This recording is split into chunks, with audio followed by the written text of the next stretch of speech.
Saat ini di Pelindo 4, ini data yang ada di triwulan 1 Januari sampai dengan Maret, memang tidak ditemukan adanya penurunan yang signifikan. Data di kami untuk pelayanan peti kemas, itu kalau year on year dengan triwulan 1, itu turun kurang lebih cuma 2,95%. Kemudian untuk traffic barang, memang ini cukup lumayan, kurang lebih 12% year on year-nya.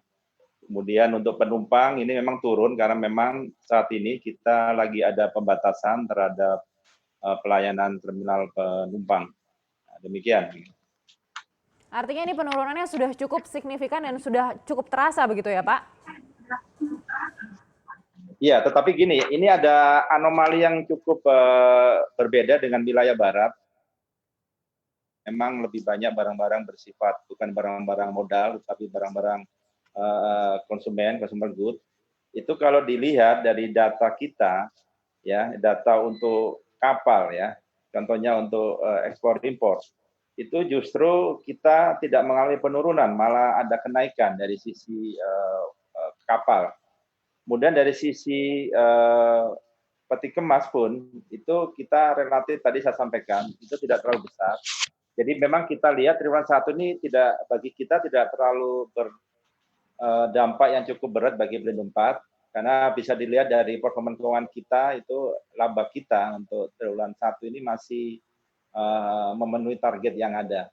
Nanti memang kita akan lihat pada triwulan 2 karena ini sudah masuk mulai bulan Mei di mana di Makassar pun sudah dilakukan PSBB yang akan diterapkan secara full pada tanggal 24 April. Artinya aktivitas konsumsi ini masih menjadi salah satu faktor yang menyebabkan angka tersebut masih bisa terselamatkan begitu ya Pak. Tapi kalau kita lihat ini pandeminya juga masih terus berlangsung begitu dan kedepannya juga mungkin masih akan terus tertekan ekonominya. Lalu seperti apa proyeksi Anda? Iya, jadi kami perkirakan nanti bulan Mei baru kelihatan. Memang ada tren penurunan di bulan Mei ini dibandingkan April. Tetapi kami harapkan karena di Indonesia Timur ini adalah distribusi adalah konsumsi, artinya kebutuhan untuk kebutuhan yang sifatnya untuk makan dan minum dan sebagainya masih relatif stabil kan menurut saya. Nanti kita akan sampaikan pada bulan Mei, kita akan lihat.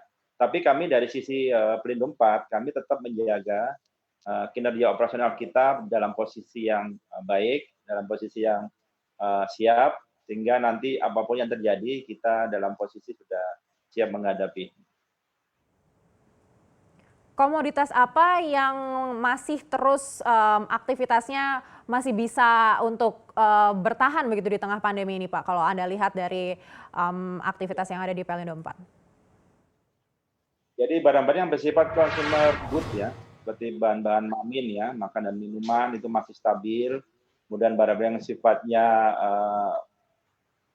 penunjang obat-obatan dari Jawa ke Indonesia Timur ini juga relatif malah meningkat karena bantuan-bantuan dari luar Jawa itu cukup banyak obat-obatan, kemudian bahan-bahan makanan itu relatif juga meningkat.